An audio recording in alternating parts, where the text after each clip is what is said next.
4 કે 5 વાગ્યા સુધી, કારણ કે જે કાળા કોરા બજારી છે ને બધી રાતે જ થાય, એટલે રાતે પેલે ક્યાં તમે ઉભા રાખો. બીજી કે તમે સૌરાષ્ટ્રમાં જાઓ હોય તો તમે આટકોટ જે ગામ રહ્યું ને, આટકોટ, જસદણ, વિછિયા અને આટકોટ, એ આટકોટ પાસે છે ને આંબેડકર નું સ્ટેચ્યુ છે. એ આટકોટ ના બસ સ્ટેન્ડ ની બહાર તમે એક વ્યવસ્થિત એક કેમેરા વ્યક્તિને ઉભા રાખો, તો 300 ગાડી તમને અહીંયા જોવાશે, 300 ગાડી તમને અહીંયા જોવા મળશે. એ જ રીતે હું બધા જ વિસ્તારના ઓળખું છું. મધ્ય ગુજરાતમાં જે બોર્ડર એરિયા છે ને, બોર્ડર એરિયામાંથી હવે એવું ન માનતા કે દૂધ ગુજરાતમાં જ બને છે.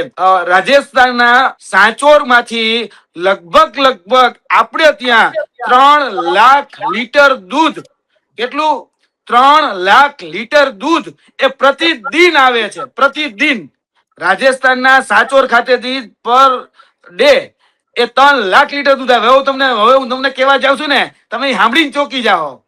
એ દૂધનો ભાવ શું છે ખબર છે? 12 રૂપિયા પ્રતિ લીટર દૂધ. કેટલું? 12 રૂપિયા. 12 રૂપિયા પ્રતિ લીટર દૂધ. અને રાજસ્થાનના સાચોર માંથી, મધ્યપ્રદેશ માંથી અને મહારાષ્ટ્રની બોર્ડર માંથી, મધ્ય ગુજરાતની ડેરીમાં, ઉત્તર ગુજરાતની સૌથી મોટી જે ડેરી કહેવાય ત્યાં રાજસ્થાનની બોર્ડર માંથી આવે, મધ્યપ્રદેશ માંથી આવે.